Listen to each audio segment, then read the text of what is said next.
KEF Connect. Conversations that matter. Tune in every week for interviews with industry trendsetters and community changemakers that will instill inspiration and ignite action. Visit www.kefholdings.com and click KEF Connect to listen. Hello, and welcome to KEF Connect. Hello, everyone. My name is Dina Bhatti, and I am feeling especially lucky today to be hosting this second season of KEF Connect. As always, we're focusing on the future of some of our most promising homegrown businesses, and today is no exception. Each episode will be learning more about how our local SMEs survived this past year, and it was tough, and what game-changing challenges will be keeping them on their toes through 2021. Plus, we want to inspire you to get involved directly to help these businesses keep on booming. On that note, thanks to all of you who have written back with some great feedback on our last episode with Food Karma and Heal Thyself. They were amazing. We'd love to keep the conversation going. So get in touch with us at KEF Holdings on Instagram, Facebook, or LinkedIn, and tell us who you think is making a great difference to our communities and should be featured on our show. Now, let's get things started today and get those creative juices flowing. On today's show, we've got Drawdeck and Inkopia, two online stores that focus on bringing walls to life with stunning art and photography, all while supporting the artists behind the work.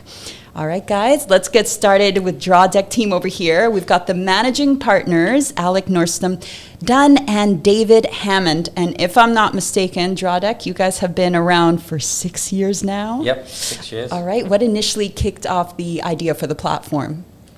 The original idea was about 7 years ago when my mum, who's an artist, she basically used to paint and draw and then basically stash away all those drawings in her garage back in the UK. Then at the same time, there wasn't that much of a choice back in Dubai regarding where to get that artwork from, and that kind of got the snowball kind of growing, where actually try and create a platform for artists locally and internationally, and actually give the consumer here in the UAE something a little bit different than just your standard IKEA print, or where you would go home and then you would see the same print you have to your friend, and just try and give some uniqueness and also support artists at the same time. Oh, wonderful. And you've done very well so far, so congratulations. I'm a huge fan over here. Cool, Thank you. All right, now in Inkopia, we've got two of the founders here as well. We're so excited to have you guys. Jenny Moore, the strategic director, and Amy Warren, the creative director. Now, you guys are brand new, very, very new, 2.5 months old. So first of all, congrats on the launch. Thank you so much. And thank you for joining us as well. So how did Inkopia come about, and why did you decide on starting now? I mean, not the easiest time to start. So. Well, I guess our third partner, Richard, had the idea maybe 3 years ago initially. From renovating his home, realizing there wasn't a lot of choice in Dubai, or what he did find, especially from what he wanted, actually it was quite expensive. And then he started to speak to friends, and he discovered that actually everyone was having the same problems in Dubai, trying to find photography at a reasonable price with nice frames in colors that you would want in your own home, that suited your own decor, etc. So the seed was sown, basically. And since then we've refined the ideas, in the last 3 years. And we launched just at the end of October last year, so we're really new. And I guess it's taken this long because we have day jobs and we've needed to pay ourselves along the way. And it's a bit of a passion project. So we've been working on it for 3 years, but I guess because of lockdown in March last year, actually gave us the opportunity to sit and actually focus. And finally kind of build a website that's super complex. And I guess that's where I hand over to Amy on the website side of things. Time to build. That was kind of. And we're all looking at you now. Yeah, I know. No It's just pressure. time to build because, like Jenny said, we had day jobs, so they kind of took priority. It was just a case of finding some time, and of course, when I worked a lot in events, and when there were no events going on because of the sort of COVID situation, there was time to kind of crack on with it and just spend time basically glued to the computer and build the website and build all the content that went in it and yeah. Well, you're here now, and hopefully it will be your full-time job very soon. Inshallah. Inshallah. So what's interesting about this episode is that while so many smaller businesses struggled during the pandemic, I imagine that a lot of people out there, like myself, got very bored of their walls and their homes and wanted to renovate this past year, and that, both teams here experienced some of the more positive impacts. So how about you guys, Drawdeck? What was your experience with that? Yeah, exactly. I think everyone was kind of at home, spending a lot more time at home and kind of getting round to ordering things that they've been putting off for months or weeks or even years.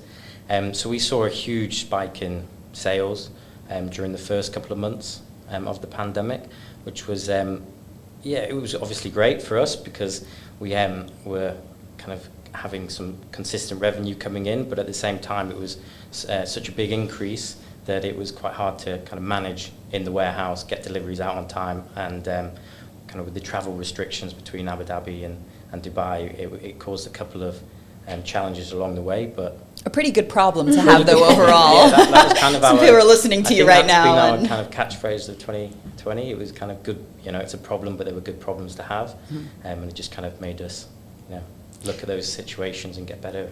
But obviously, a lot of your, you'd say, B2B businesses would have taken a bit of a hit. We've got kind of two very strong revenue streams. One is the B2C, which is obviously the e-commerce website, and then we have a B2B offering where we supply the design, curation, artwork, the production and installation to commercial projects. So naturally that took a bit of a hit just because it delayed everything. So we couldn't get on site, we couldn't install the artwork, which meant we couldn't invoice, which meant we couldn't get paid. But at the same time, we had a healthy kind of cash flow because we had the B2C supporting it on a weekly basis. So they went hand in hand quite well. So we were quite lucky that we had those two at the same time. Yeah, struck a very nice balance there, yeah. Without meaning to, right? Yeah, I would like to say we kind of forethought this, but got lucky. It was a bit of luck for sure. So how about with you guys, Amy, Jenny? Was there, obviously the first 2.5 months that you're out there already, so I'm sure there were many challenges, but was it a bit more successful than you anticipated? As in from a timing perspective, or? Yeah, from a timing perspective, or what were your thoughts? Were you pleasantly surprised by anything? Well, I guess because we've had some downtime because of lockdown and being at home a lot more, obviously, well, firstly, it's given us the opportunity to work a lot more on the project than we had anticipated. So we've probably launched, I know it's taken 3 years, but probably launched sooner than we expected. So firstly, that's a good thing. Secondly, like you said, people have been sat at home looking at their four walls thinking like how, finally I can change that picture, finally I can decorate that wall, finally I can upload my photos and print, get them printed and framed.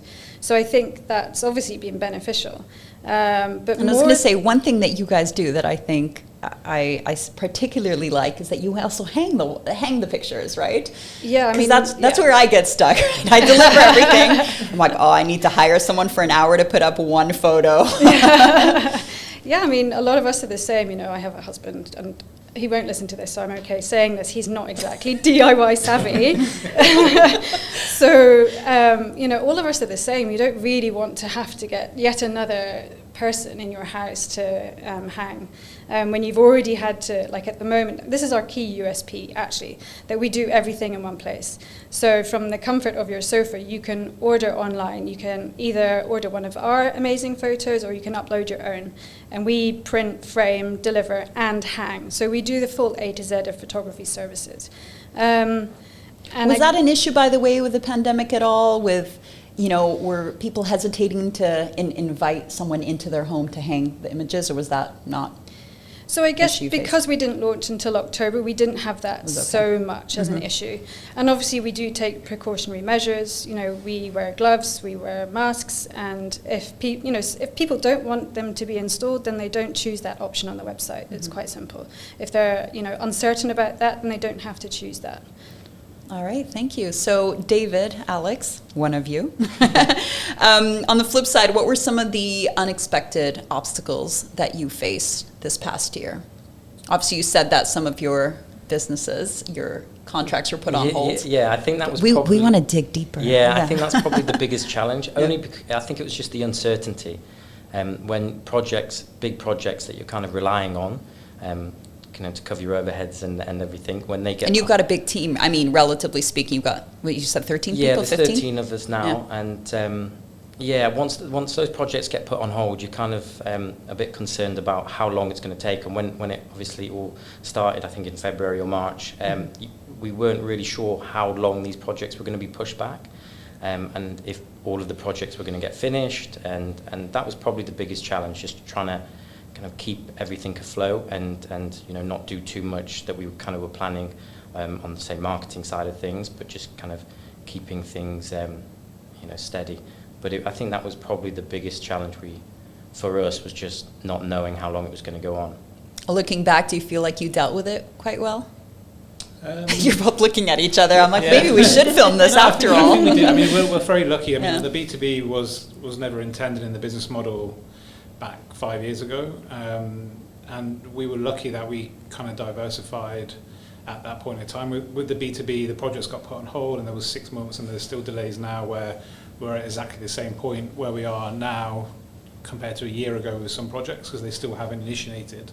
But it's made us realise, we need to really continue to grow the online, because, again, that's a much more revenue stream-wise, so we can pay everyone on time and pay suppliers on time, a much more kind of sustainable way to continue to grow the business and still have the B2B. But I think we were lucky, to be honest, because we had that business model already. A lot of companies didn't have that, and they were just an events company, and you can see they kind of diversified, and they were making all sorts of signs for COVID-19 restrictions and trying to find a way to still make money and still keep people employed, which is what everyone wants really at the end of the day. I think we were lucky compared to some people in the UAE. Looking at you. By being lucky. In terms of what? Some of the unexpected obstacles that you face, obviously starting out, but also... So listening to these guys, you're obviously so far ahead of where we're at, and we haven't experienced as many of those kind of situations yet. But the problems we've sort of endured, fail is the word, in the last few months is technical kind of setup. And I don't know whether the COVID thing really has much knock-on effect of that, or I think it's more of a Middle East kind of thing and it might be worldwide, I'm not entirely sure, but there's definitely a gap in technical kind of support, in the connection of communicating it. So you have your payment gateways and trying to connect it to your website, or speaking to someone, there's lots of head nodding going on there. I see that. Trying to speak to someone that can help communicate the language that these guys speak. And I don't mean in terms of like English or any other language, I mean like code language. Yeah. I'm pretty technical, and I cannot translate it enough to be able to connect the two things together. So that was a lot more time consuming. It's hugely time consuming, in so many aspects, right from, like I say, payment gateways through to just kind of some of the code of the website. Trying to understand how we were going to build our website. I don't know about you guys, but ours is crazy, complex at the back. It's not complicated, but it's really complex. It's got so many pieces to it. And trying to figure out how we were going to build that in the most efficient way, and then making sure that going forward it was going to be efficient to keep it updated with new products. Because when I was doing it at the beginning, it would take me a day, 2, 3 to upload a few products. But then it was a case of creating a system that would allow me to do that in a day for a number of products. And is it faster now? Yeah, I'm pretty quick now. But I got 1,000 up last night. Well, and then obviously you've got the internet on that as well, because that will slow you down, because the slower the internet is, the slower it goes up online. And so because of the amount of variables that we have in the products to give the customer the number of choices that they have, that means there's more images to upload, there's more data to upload.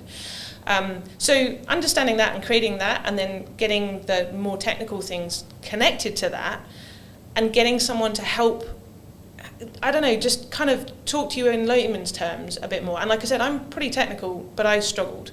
And there's definitely a gap. I would sort of call them technical account managers. There is a massive gap for those guys and girls. Just a line. I meant it generically, but anyway. You guys accepting CVs? Anyone listening right now? So that I think is probably one of our biggest challenges, because it's been for so many different pieces, and it's just delayed us massively. So, which is one of the reasons we didn't launch until October, because I mean, setup-wise, we thought we were kind of there, maybe in sort of June, July time, but actually, because of some of these technical delays, it just meant that it just carried on, and it was like, well, when are we going to launch? Well, when are we going to launch? Can't put a timeline on it, so it makes it very difficult then to plan. So. Well, I'm glad you've seen some improvements since then. But let's just say one thing that I love that both teams here are doing is that at a time when it's so difficult for artists and photographers out there to exhibit their work, you're providing them with a platform. So I was wondering, how does Drawdeck, and I know that a lot of your artists are international, how do you go about how can they go about submitting their work, and are there any requirements or limitations? It's a bit of a mixed bag now. Originally, we just kind of headhunted and curated the artists ourselves, but as we've kind of grown over the past 5 or 6 years, we do get a lot of submissions, which is great, and they can just apply at hello@drawdeck.com. Okay. And then we just review it as a team. We just kind of vet the artwork, basically, and just check that it is theirs. Obviously, because that's a whole issue on its own. Is, yeah. I mean, how do you check that? Just with a bit of extensive research. The technology age has been great for companies like us supporting artists, but it's also given a lot of more unethical companies the same platform to take content that they might not own the rights to and sell that. So we really are quite focused on that when we sign up a new artist. We don't want any kind of copyright issues. So we will obviously do our research on the artist, just make sure it's their work, if it fits with the Drawdeck brand and kind of the direction that the website's going in, and also we try and get a real diverse collection of artists. So, if we're particularly missing, say, an abstract artist, at that time we'll be on the look for abstract artists, for instance. So we try and vary it so we don't have the same content or too many similar artists at the same time. Well, that sounds like a good strategy. Jenny, you're obviously in agreement here. Yeah, how do you guys go about selecting your photographers? And I know that you said they all have somewhat of a connection to the UAE. So at the moment on the site, we've all of our photographers are either local or have a connection with the UAE in one way or another. That's not to say that won't change in the future, but it's just how it's worked at the moment. Purely because obviously we've reached out to our own networks locally, and so that network is in the UAE. So those who aren't based locally either used to live here or used to work here, or they're friends of family, etc. But I think it's really important, like you said, Alex, is to support the local artist community and to make sure that we are, supporting local, essentially. And I think it's really important for us going forward as well is to build that community for our photographers. So yes, of course, they send us their images to sell for them, but actually it's much more of a supportive partnership. And so that the process is much more involved from their perspective, and we're going to start doing a lot more with our photographers, i.e. like doing workshops and things to help them understand how marketing their own work can actually support the sales through the website, etc. And I think that's really important to make sure it's a collaborative effort. And so by building a community, that's how we are kind of going to progress, I think, and naturally by doing that, then obviously word of mouth from the photographers as well, attracts other photographers, and hopefully that will spread more and more. No, that's lovely. I mean, helping support, and that's one thing I think that's really nice about having them all locally based. Or the majority of them is that you can actually meet them and have that one-to-one. Or Zoom right now, because that's more appropriate. Yeah, no, right now. Even if we're you're in the Zooming same anyway. country. It doesn't matter if you're our neighbor, does it? I guess not. You're absolutely right. All right, let's talk lessons learned. What is the biggest mistake that your team, I think David and Alice here looking at each other and wondering, biggest mistake that you've learned from? And, I imagine there's a lot of budding entrepreneurs listening in, or people who have, passions that they'd love to turn into their own full-time jobs.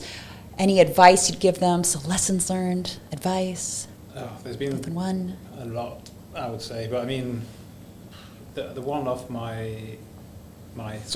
head, I would probably say make sure you have as many revenue streams when you sit down your business model, you put it down to paper, you actually think about where you're going to get that cash from who, what that customer experience is. Because like briefly mentioned, we kind of started out being an online platform, and you kind of think that you create a website and people will just naturally come to you. And it's not that easy. I mean, we started out doing pop-up shops and doing some more kind of grassroots kind of activations, but until you find out who your demographic is and how to make money and have that, make sure that's concrete on paper. Because, you know, the first couple of years we started out, we were still finding our way, and it was difficult because, I mean, we both quit our jobs, we went full time, which was probably a little bit too soon as well. Cause You both quit your jobs at the same time? So I'd love to hear more about this part. Yeah, pretty much. Yeah, I was probably about And 3 were weeks you- behind. But I Were let him go you first. both based here when that happened? Yeah, we Yes, were. we were. Yeah. So you were friends first, or you worked together? Friends first, and then I came up with the idea. Then I wanted basically a second person to come and join me, because obviously 2 minds is better than one when it comes to this kind of stuff. But we didn't. We just started out, and we should probably quit our jobs a little bit too early, and it meant we had to hustle a little bit harder and pay the rent, because Dubai's not the most. Learn from these men, guys. Yeah. Ladies here are looking at you guys like we're And gonna. then, then we did the pop-ups, and then it was baby steps, and it's just continuous baby steps, and things, you learn something every week basically. Even now we learn something every week. Did you feel like you'd made a mistake in the beginning, There was some dark nights where you're like, we're gonna have to pack up our bags and I leave? probably went through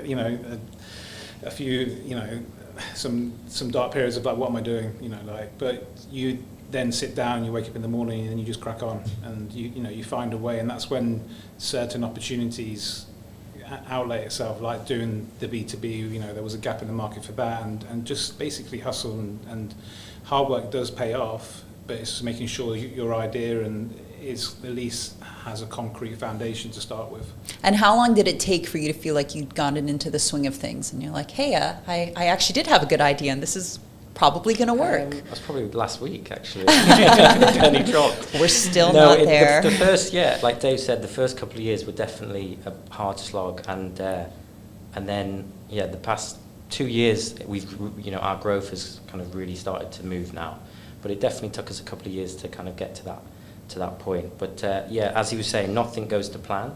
So if you just have the ability to kind of, and the awareness to evolve, like And Dave lots said, of backup plans. Yeah, we the B2B wasn't at all in the business plan, but it became evident pretty quickly that we should switch our attention, and that's what we did, and that's kind of given us the foundation to reinvest all of our kind of profits back into the B2C, which is kind of the long-term goal of where we want to be.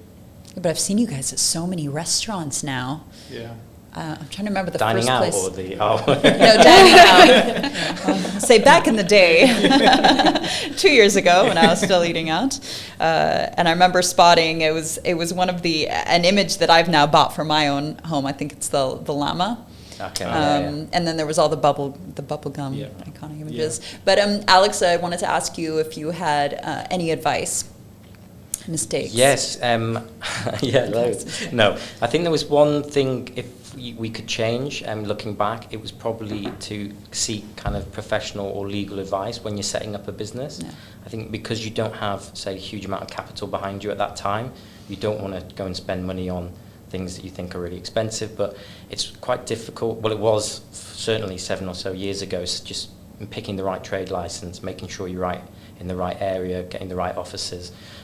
So sitting down with someone and telling them kind of where you want to go in the next 5 years, so that you're not held back by kind of the wrong decisions that you make initially. Because it must seem like such a big investment, and you're probably naively thinking, we can manage this, we can do this, right? Yeah. We can figure it out ourselves.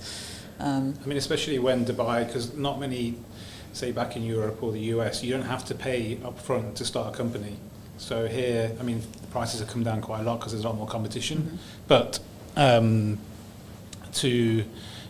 before you even made any money, you have to fork out, 20,000-30,000 just for a trade license. And that's, when you have to do your research and find out what the best business setup is. And a lot of that time you can get free advice from various, companies, or even just people who have started a business here, because, you don't, like Alex said, don't want to fork out over $10,000 for a trade license, that might not work for you if you're an e-commerce company, or vice versa if you're a different kind of company as well. Well, thank you both so much for the great advice. All right, Amy, Jenny, over to you. What are some of the biggest lessons you've learned, and some of the advice that you wish you'd been given? Well, I think Patience. Yeah.